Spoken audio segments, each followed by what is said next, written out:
नमस्कार, स्वागत है आपका।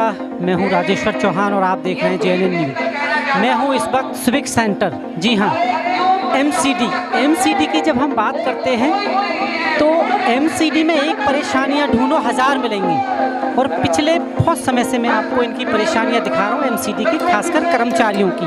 और आज भी इसी कुछ मांगों को लेकर आप देख रहे हैं कि यहाँ पर धरना प्रदर्शन चल रहा है। इनकी इतनी मांगें हैं, ये वही लोग हैं जो आपके शहर, आपकी दिल्ली को साफ़ सुथरा रखते हैं, पर इनके खुद की जो सहूलियत है, इनकी सैलरी से लेके इनकी बहुत सारी मांगें हैं जो सालों से पेंडिंग पड़ी हुई हैं। सरकार चाहती तो इनकी मांगों को पूरा कर सकती है, पर कभी गौर भी नहीं करती और ना इनकी तरफ ध्यान दे। और खासकर MCD की मैं बात करूं तो आपको MCD के आंदोलन हर बार आपको नज़र आ जाते हैं। क्या मजबूरी है सरकारों की? क्योंकि अगर नगर निगम की हम बात करें तो ये नगर निगम ही होता है जिस पर किसी भी प्रदेश को चलाने का, मूलभूत सुविधाएं पहुंचाने का सबसे ज़्यादा हक इसी के अधीन आता है। यानी कि बहुत से अधिकार ऐसे हैं जो आपकी सफाई से लेके आपके नाले, आपकी गलियां सब MCD के अधीन आती हैं। और ये लोग सालों से आपके लिए काम कर रहे हैं, पर इनके खुद की मांगें कहीं ना कहीं साइडलाइन सरकारों ने की हुई है। सरकार चाहे तो इनकी बातें सुन सकती है, पर सरकार भी गौर नहीं करती। इनकी मांगों में से मुख्य मांगें हैं कि सालों से जो कच्चे कर्मचारी हैं उनको पक्का किया जाए। अगर हम कच्चे कर्मचारियों की बात करें तो आप देखिएगा 20-25 साल से काम कर रहे हैं वो, और सैलरी की बात करें तो तकरीबन 14,000 के आसपास। 14,000 में दिल्ली जैसे शहर में आप घर चला के दिखाइए। कैसे ये अपने बच्चों को पढ़ाएं, कैसे ये एजुकेशन अपने बच्चों की करें, कैसे घर में रहें, कैसे किराया दें और कहाँ से खाना खर्चा। तो ये आक्रोश हमेशा देखने को मिलता है, पर सरकार कहीं ना कहीं सोई रहती है, ध्यान नहीं देती। सरकारें चेंज हुई और MCD की बात करें तो सालों से BJP की सरकार है, और दिल्ली सरकार से लेके MCD सरकार हर तरफ ये गुहार लगाते हैं, पर आप देख ही रहे हैं शोषण है। अच्छा, हम कुछ लोगों से बात करना चाहते हैं और बात करवाते हैं कि आखिर क्या मांगे हैं और किस लिए इकट्ठा हुए हैं। क्या नाम है आपका? क्या मांगे हैं आप लोगों की? आप जो बहुत है, निगम प्रशासन अंधा हो रहा है, बहरा हो रहा है, गूंगा हो रहा है। जबकि सैलरी नहीं आ रही है, रिटायरमेंटों का पैसा नहीं आ रहा। 4-4, 5-5 साल हो गए रिटायर हुए लोग, उनका पैसा नहीं आ रहा, पेमेंट नहीं हो रही है, कईयों की पेंशन नहीं बन रही है। तो 4-4 साल अगर पेंशन नहीं मिलेगी वो खाएगा क्या? सरकार आपकी नहीं सुनती। बिल्कुल मैं कह रहा हूँ ये वाल्मीकि समाज विरोधी सरकार है। ये कोरोना में इन्होंने काम कराया, वाल्मीकि समाज ने बहुत काम करा। सफाई बीमारी को नहीं देखा हमने काम किया बीमारी में भी। और आज भी हम रोडों पर सफाई कर रहे हैं, ईमानदारी से कर्मचारी काम करता है, सफाई का काम जिम्मेवारी अपना समझता है, काम करता है। मुख्य मांगों में ये भी है कि ये बहुत बड़ा देखने को मिला है कि सालों से कर्मचारी रिटायर हो गए, उनका बकाया आज तक नहीं मिला, उनकी पेंशनें नहीं बंधी हुई हैं। सरकारी नौकरी का फायदा क्या है? इन लोगों से पूछिए, कुछ नहीं है, क्योंकि परेशानियां बहुत हैं। और भी लोग हैं हमारे। क्या नाम है आपका? यहाँ तो बहुत बुरा हाल है, पेंशन वगैरह तनख्वाह का कुछ भी नहीं आता। क्या परेशानियां हैं मुख्य आपकी? मुख्य ये है, पेंशन आती ना, एरियल आता ना, बोनस आता ना, कुछ नहीं आता। और 94 से लेकर अब तक बेड़ वगैरह पक्के भी नहीं हुए। तनख्वाह भी समय पे नहीं आती है। तनख्वाह 94 से अब तक नरेला जोन में कोई भी पक्का नहीं हुआ। 2000 से कर रखे, उनका रिकॉर्ड खत्म कर रखा है सबका। अच्छा, इतना बुरा अत्याचार है वहाँ पे तो। और ये बताइए, क्या चीज़ों के लिए पैसे भी मांगे जाते हैं क्या? ऐसे ही मांगते, छोटा मोटा काम कराते तो सारे अफसर पैसे मांगते हैं। ये वही लोग हैं जो आपके शहर को साफ सुथरा रखते हैं, पर इनकी खुद की मैं हमेशा कहता हूँ कि जीवन अंधेरे में है। सरकारें नहीं सुन रही, लोग नहीं सुनते इनकी। आखिर ये जाएँ तो जाएँ कहाँ? क्या नाम है लोगों की? क्या परेशानियाँ हैं आप? परेशानी है जी, तनख्वाह टाइम पे आती नहीं हमारी। तनख्वाह टाइम पे नहीं आती, कुछ भी नहीं मिलता हमें। सरकार क्यों सोई हुई है आप लोगों की तरफ से? बड़े आदमी, बहुत सारी विडंबना है, बहुत सारे लोग हैं हमारे साथ। जी, क्या नाम? भाई हमारी तनख्वाह नहीं मिलती समय से, ठीक है ना, हमारा एरियल मिलता है ना ही हमारा बोनस मिला 3 साल से। अब तीसरा साल हो गया ये बोनस के लिए। आप क्या वजह मानते हैं, क्यों परेशान करते हैं? क्योंकि सबसे ज़्यादा काम MCD करती है, सफाई से लेके हर चीज़। कोरोना में लाशें तक ढोई हैं उन्होंने, और आज उनका जीवन अंधकार में है। हाँ, MCD मोदी के अंडर में एमसीडी मोदी के अंडर में। ये सरकार गलत है जी, जो सरकार आई है बीजेपी की, ये गलत आई है। हमारे समाज का ये कहते हैं कि केजरीवाल पैसा नहीं दे रहा, मैं नौकरी इसके पास करूंगा, दंगा मैं इसके पास जाऊंगा लेने के लिए। हम तो अधिकारी से ही मांगेंगे ना, यहाँ काम कर रहे हूँ। ये हमारा कहना है। 15-15 साल से 20-20 साल से जो कर्मचारी पक्का नहीं होया उनको पक्का करो, और हमारे जो जीते जो इन्होंने रोक रखा है वो दिया जाए इनका। मुख्य मांगे यही है इनकी कि जो बकाया है वो वापस दिया जाए, रेगुलर किया जाए। जो सालों से कच्चे कर्मचारी हैं उनको पक्का किया जाए। पर सरकार तो सरकार है, हम नहीं जानते कि क्यों नहीं सुनती, क्योंकि सरकार चाहे तो इनकी मांग बहुत बड़ी नहीं है, इनकी रोजगार से इनकी जुड़ी हुई है। आप मेरे साथ ऐसे ही जुड़े ना, कुछ और लोगों से मिलवाता हूँ। बरसात का मौसम है, भीग रहे हैं, फिर भी इस आस के साथ जुड़े हैं कि शायद सरकार उनकी बात सुन ले। सरकार के कानों पे जू तक नहीं रहेंगी, क्योंकि सुबह सुबह उठ के ये जो महिलाएं आप देख रहे हैं, सुबह सुबह अपने छोटे छोटे बच्चों को उठकर आपके शहर, आपकी गलियां, आपके मोहल्ले की साफ सफाई करती हैं। तकरीबन इसमें सफाई कर्मचारी हैं जो कि एमसीडी स्कूल से लेके दिल्ली के हर गली क्षेत्र में सफाई करते हैं, पर इनके खुद के जीवन का अंधकार में डूबा हुआ है। वाकई आक्रोश दिखाते हैं और आक्रोश को सरकार नहीं सुन पाती। क्या होगा इनका कह नहीं सकते।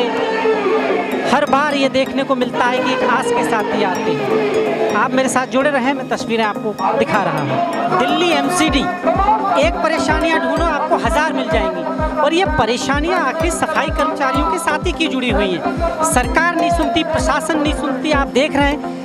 और एमसीडी के अगर धरना की बात करें तो आपको जगह जगह मिल जाएंगी, परेशानियां इतनी हैं। इसी के साथ दिलीप पारसा साहब हैं हमारे साथ, जो आप अक्सर ऐसे आंदोलनों में देखते हैं, उसकी अगुवाई करते हैं, और इनसे जानते हैं कि आज का विषय क्या है, क्या मांगे हैं। बहुत बहुत स्वागत है आपका पारसा साहब। ये बताइए, आज का ये जो धरना है इसका क्या मुख्य कारण है और क्या मांगे हैं आप लोगों की? देखिए, हमारी सबसे बड़ी मांग है स्थायीकरण, क्योंकि एक हांडी में 2 पेट यहाँ पर हो रहे हैं। नॉर्थ दिल्ली के अंदर पक्के किए जाते कर्मचारी, लेकिन साउथ दिल्ली और डीडीएमसी के अंदर जो दिल्ली अब एक चुकी है तो कम से कम इनका कानून भी एक होना चाहिए। अभी मैं बताना चाहता हूँ कि स्थायीकरण जो यहाँ पे किया गया वहाँ पे नहीं किया गया। ये राजनीति हमारे साथ हो रही है, सफाई कर्मचारियों के एरिया नहीं दे जा रहे उनके। पहले ये कहा जाता था कि डिवाइड थे 3 जगह में, अब एक हो गया। उसके बाद भी आप क्या कारण मार रहे हैं जो अभी तक सेम वही रेगुलेशन चल रहा है, चेंज नहीं हुआ? क्योंकि कहने को तो एक हो गई है, पर जमीनी स्तर पर कुछ दिख रहा है आपको? बिल्कुल, आपने सही बात की है कि कहने के लिए एक कर दिया गया, लेकिन जो नियम और कानून चल रहे हैं अभी भी वही चल रहे हैं। क्योंकि मैं बताना चाहता हूँ, सादरा साउथ के अंदर जो 2004 से कर्मचारी माने गए थे पक्के, उनको 2013 फिक्सेशन दोबारा से की जा रही है। और ये तानाशाही है, क्योंकि साउथ दिल्ली जब थी, साउथ दिल्ली के अंदर उन्हीं कर्मचारी को 2004 से माना गया, उनको उनके एरियर दिया गया, उनके सारे इंक्रीमेंट लाभांश उनको दिए जा चुके हैं। लेकिन वही एक हांडी में 2 पेट वाली बात हो रही है कि निगम का एक हो गया तो कानून 2 क्यों? उन कर्मचारी के साथ ऐसा क्यों हो रहा है? अच्छा, आप ये कह रहे हैं उनको सारी सुविधाएं दे दी गई हैं, और अगर इसकी बात करें हम तो वहाँ एक तरफ जो दूसरे कर्मचारी हैं उनको कोई सुविधा अभी तक नहीं है। नहीं, ना तो एरियर, ना उनको कोई भी इंक्रीमेंट। अब उनकी इंक्रीमेंट खत्म करके जो फिक्सेशन 2004 से हुई थी उसको खत्म करके 2013 से फिक्सेशन दोबारा की जा रही है, और ये तानाशाही है। ये हमारे डिप्टी कमिश्नर जो हमारी आई हुई है, उन्होंने ये तानाशाही फैलाई है, जबरदस्ती कर्मचारी की पेमेंट। यानी हम लोगों ने जा जाके उनसे कहा, गुहार लगाई कि मैडम ये गलत हो रहा है कि उनको 2004 से माना गया है, और साउथ दिल्ली के अंदर उनको मान लिया गया, उनके एरियर दिए गए, उनके लाभांश सारे दे दिए हैं। लेकिन यहाँ पर ऐसा कानून क्यों किया जा रहा है? इनको कोई नुकसान, कर्मचारियों को कम से कम 20-20 लाख रुपए का नुकसान ये लोग कर रहे हैं। ईडीएमसी के साथ इतना भेदभाव क्यों है? आखिर क्या मानते हैं आप? अरे ये टोटल हम बता रहे हैं कि ये आईएएस कहते हैं, लेकिन पता नहीं कौन सी पढ़ाई करके आए, देश के वेलफेयर की पढ़ाई करके आए या फिर दलितों के, गरीबों के शोषण की पढ़ाई करके आए, हमें समझ नहीं आता। पारसा साहब, कहा यह जाता है कि किसी भी, अगर हम देश या प्रदेश की बात करें, नगर निगम सबसे बड़ा दायित्व निभाता है मूलभूत सुविधाओं को लेकर, क्योंकि एक नगर निगम है, इस पर सबसे ज़्यादा सुविधाएं पहुंचाने का अधिकार होता है, क्योंकि चाहे सफाई की हो, सीवर गटर सबकी, और उसके साथ ही ऐसी हालत है इस देश में, तो कैसे विकास होगा, कैसे देखते हैं? देखिए, ये सीधा सीधा जातिवाद पे जाता है मामला, क्योंकि जो काम करते हैं, झाड़ू लगाते हैं, कूड़ा उठाते हैं, और दलित लोग हैं, गरीब लोग हैं, मजलूम लोग हैं। मजलूमों को, शोषितों को, वंचितों को भारत के अंदर शुरू से दबाया गया है। ये आप भी जानते हो, हजारों साल से हम सुनते आए हैं, हम देखते भी आए हैं। मैं बताना चाहता हूँ कि सब सफाई का काम है पूरे भारतवर्ष में। शुरुआत सफाई कार्य से होती है, और सफाई ना हो तो कोई भी काम सही नहीं होता। इस काम के लिए हम लोग इस काम को बड़ी मेहनत से शिद्दत से करते हैं। दिल्ली को, लोगों को स्वच्छ वातावरण हम लोग देते हैं, लेकिन शोषण हमारे साथ ही क्यों? हमारी सैलरी नहीं जा रही, हमारे एरिया नहीं दे रहे, हमारे लाभांश नहीं दी जा रहे। मैं बताना चाहता हूँ कि सफाई कर्मचारी आयोग जो बनाए हुए हैं, वो क्यों बनाए हुए हैं? वो गलत बनाए हैं, वो गलत बनाए हैं। जबकि एक मंत्रालय बनाया चाहिए जहाँ मंत्री बिठाना चाहिए हमारा। इस सोए हुए प्रशासन को जगाने के लिए आए, ऐसा ही है नहीं है? अगर ये सही है तो जो पीछे साथी खड़े हैं और जो इधर साथी है, जिनके एक हाथ है वो एक हाथ उठाएंगे, और जिनका दो हाथ है वो दोनों उठाएंगे, और जो नहीं उठाएगा उसको पकड़ लेना। मजबूर एकता जिंदाबाद, मजबूर एकता जिंदाबाद, निगम प्रशासन मुर्दाबाद, केंद्र सरकार मुर्दाबाद।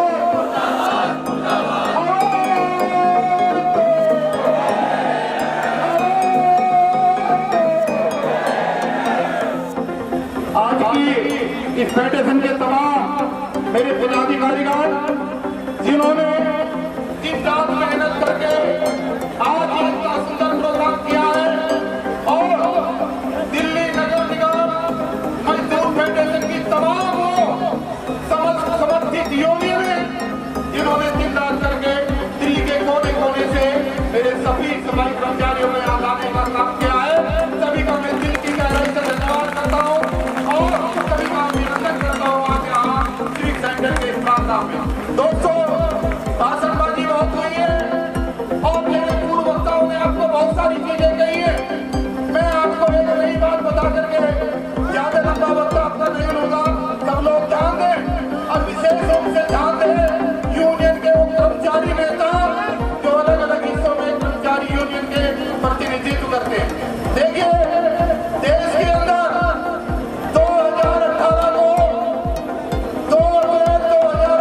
को भारत बंद हुआ था, SC एक्ट में भारत बंद हुआ था, और एक कानून बना था। आप कौन है? कानून ये कहता था कि अगर कोई स्वर्ण जाति का अधिकारी बिना तनख्वाह दिए हुए अनुसूचित जाति के कर्मचारियों से जबरन काम कराएगा, तो उसके खिलाफ FIR दर्ज होगी और उसको जेल में जाना पड़ेगा। आज यहाँ पर ये हो रहा है, इसी हथियार का इस्तेमाल आप लोग आज तक नहीं कर पाए। 42 साल के देश के इतिहास में, देश के संविधान में और भारत की संसद ने अनुसूचित जाति के कर्मचारियों को ये अधिकार दिया हुआ है कि अगर स्वर्ण जाति का कोई अधिकारी बिना सैलरी दिए हुए आपसे जबरन काम कराने का काम करता है, तो आपको ये झूठ है कि आप थाने में जाकर के उसकी FIR दर्ज करा सकते हैं। ये काम हमने किया था, ये हमने 7 राजसाउथ के AC के खिलाफ FIR दर्ज कराई है, और कड़कड़डूमा कोर्ट ने उसको आने वाली 28 तारीख को कटघरे में खड़ा करने के लिए बुला रखा है। इसलिए मेरी तमाम नेताओं से गुजारिश है कि 12 के 12 जोन के अंदर जो 3 पदाधिकारी हैं आपके, या तो AC या DC या एडिशनल कमिश्नर, उन तीनों में से जरूर एक ना एक स्वर्ण जाति का जरूर रहा होगा। शेड्यूल कास्ट के ऊपर ये कानून लागू नहीं होता, लेकिन जहाँ जहाँ और जिन जिन कमिश्नरों के ऊपर ये कानून लागू होता है, जो भी कमिश्नर बिना 1 तारीख को सैलरी दिए हुए आपके जोन में आकर आपको धमकाने का, डराने का काम करता है और आपसे काम कराने की बात करता है, इनके झाड़ू के पैसे आज तक नहीं दिए गए, इनसे वर्दी के पैसे आज तक नहीं दिए गए, सैलरी इनसे आज तक नहीं दी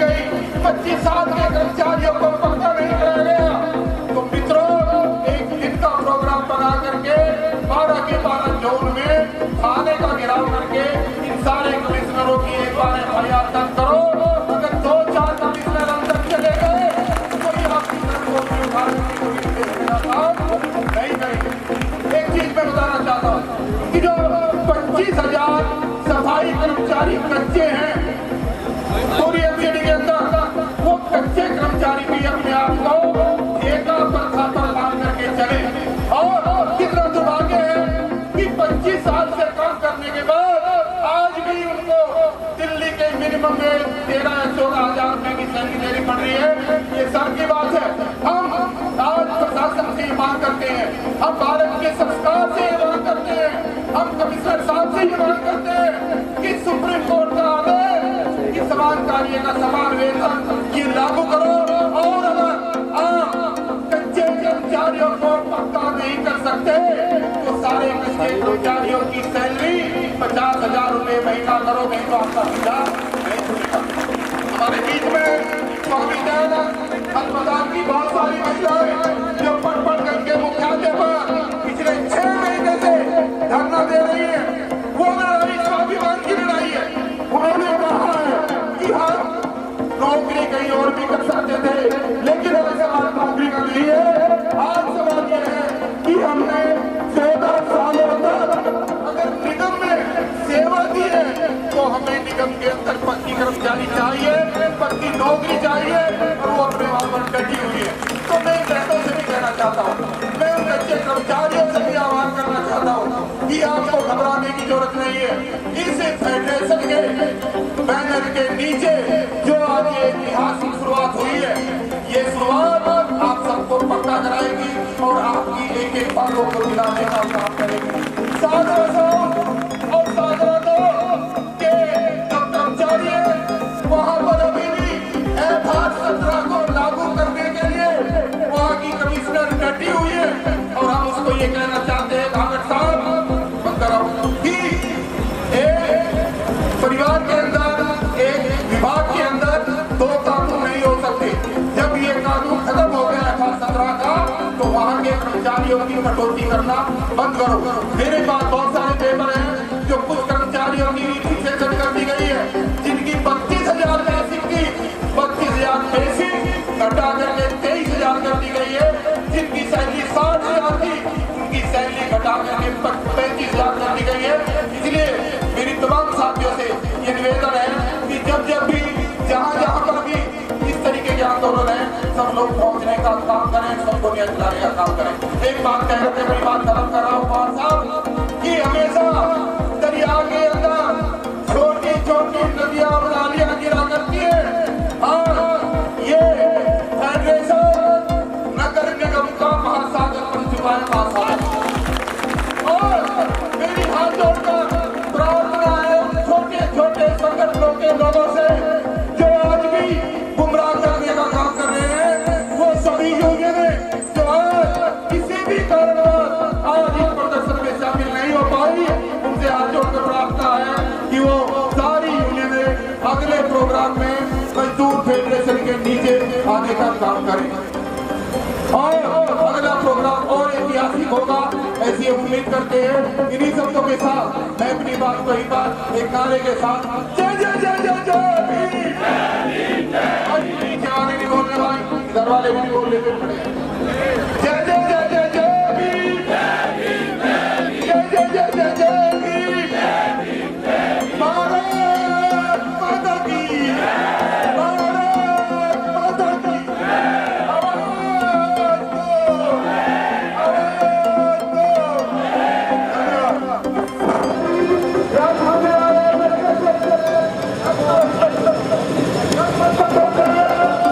ठेकेदारी हटाओ संयुक्त मोर्चा के राष्ट्रीय अध्यक्ष डीसी कपिल साहब हमारे साथ हैं और इसमें समर्थन दिया है आज यहाँ पर जो आंदोलन हो रहा है उसको, और हम जानते हैं उनसे बारीकी समझने की कोशिश करेंगे कि क्या मांगे हैं जो लंबित पड़ी हुई हैं सालों से, आखिर क्या वजह है जो सरकार है प्रशासन नहीं सुनता और बार बार हमारे कर्मचारियों को अपनी मांग मनवाने के लिए सारे काम छोड़कर इस तरह इकट्ठा होना पड़ता है। आंदोलन या हड़तालें कोई भी अपनी खुशी से कभी नहीं करता, पहले वो कोशिश करता है सरकार से बात करने की, प्रशासन से, कि शायद आराम से उनकी मांगें मान जाए। अगर वो नहीं मानते उसके बाद फिर ये अख्तियार करना पड़ता है उन्हें। और डीसी कपिल साहब हम जानते हैं, डीसी साहब बहुत बहुत स्वागत है आपका एक बार फिर JNN न्यूज़ पर।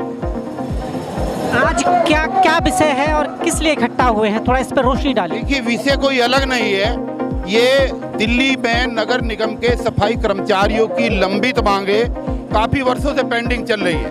काफ़ी समय से इनके ऊपर विचार नहीं किया जा रहा है। पहले 3 निगम थे, 3 निगम होने के बाद में अलग अलग प्रशासन अपने हिसाब से चल रहा था। अब सरकार ने तीनों निगमों का एकीकरण कर दिया है, इसलिए यूनियनों का एकीकरण होकर के ये आज प्रदर्शन यहाँ पर मजदूर फेडरेशन के बैनर के नीचे रखा गया है।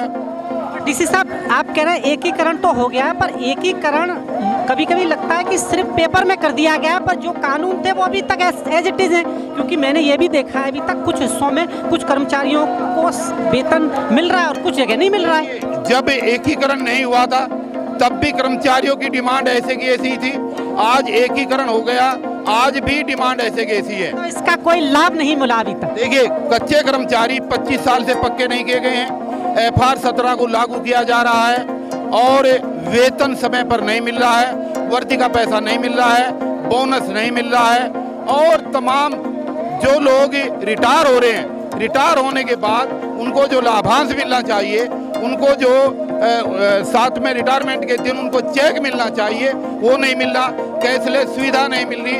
और यहाँ तक कि कच्चे कर्मचारियों को तो 25 साल की नौकरी होने के बाद उनके पास अपनी पहचान पत्र का एक आइडेंटिटी कार्ड भी नहीं है। इससे बड़ी दुर्भाग्य की बात इस सरकार के लिए कोई नहीं है। डीसी साहब, क्या वजह मानते हैं? क्योंकि जो मांग है आप लोगों की वो वाकई जेन्युइन है, क्योंकि किसी भी नगर निगम की हम बात करें तो किसी भी प्रदेश की रीढ़ की हड्डी कहा जाता है, यानी कि उस प्रदेश को चलाने में अहम भूमिका निभाता है। सारी मूलभूत सुविधाएं जो होती हैं वो नगर निगम पर होती हैं और नगर निगम के साथ ऐसा बर्ताव तो विकास कहाँ होगा फिर? ये जातीय उत्पीड़न है, ये बेसिकली जाति विशेष के कर्मचारी समझ करके उनके साथ ये जातीय उत्पीड़न किया जा रहा है। आज हमने मंच के माध्यम से ये मांग की है कि भारतीय संसद के अंदर 1980 में जो कानून बना था और 2 अप्रैल 2018 को जिस कानून को सुप्रीम कोर्ट ने दोबारा रिन्यू किया है, उसके तहत इन कमिश्नरों के खिलाफ, इन अधिकारियों के खिलाफ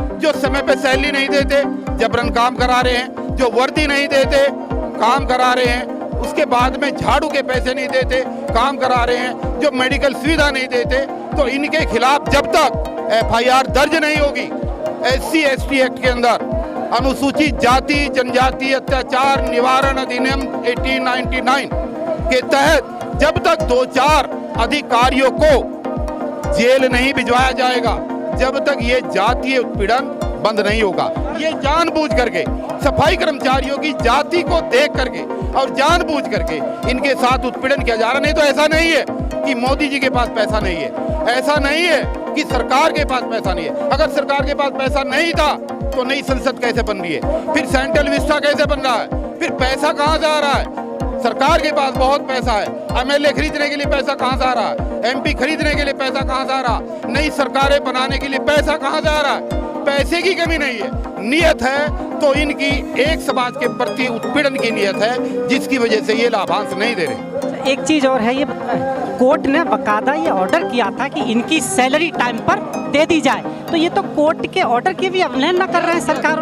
कोर्ट के अंदर एफिडेविट दिया गया था कि 1 तारीख से लेकर के 7 तारीख के बीच हर महीने हम इनकी सैलरी दे दिया करेंगे।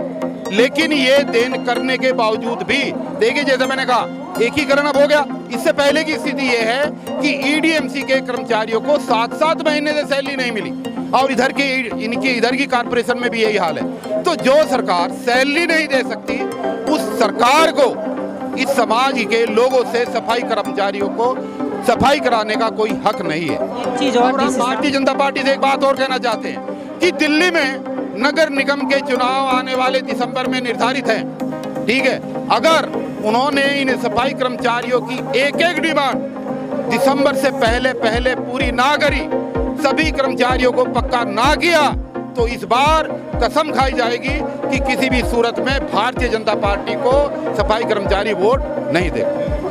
जैसा कि आप देख रहे थे, समस्या अनेक हैं और MCD के अधीन आने वाले हर कर्मचारियों की अपने आप में एक अनोखी समस्याएं हैं और समस्याएं मूलभूत सुविधा पहुंचाने का नगर निगम पे सबसे ज़्यादा दायित्व होता है। पर आज इसकी हालत बहुत खस्ता है, इसके कर्मचारियों की हालत खस्ता है, सालों से लाभांश नहीं मिल रहे हैं लोगों की। आखिर क्या करेंगे ये लोग? कर्मचारियों को स्थायी रखा गया है, सरकारें आती है ये वायदा करके कि हम आपको पक्का करेंगे, पर कहीं ना कहीं इनके हक खो जाते हैं। आप मेरे साथ ऐसे ही जुड़े रहें। आप देख रहे हैं JNN न्यूज़। बहुत बहुत धन्यवाद, नमस्कार।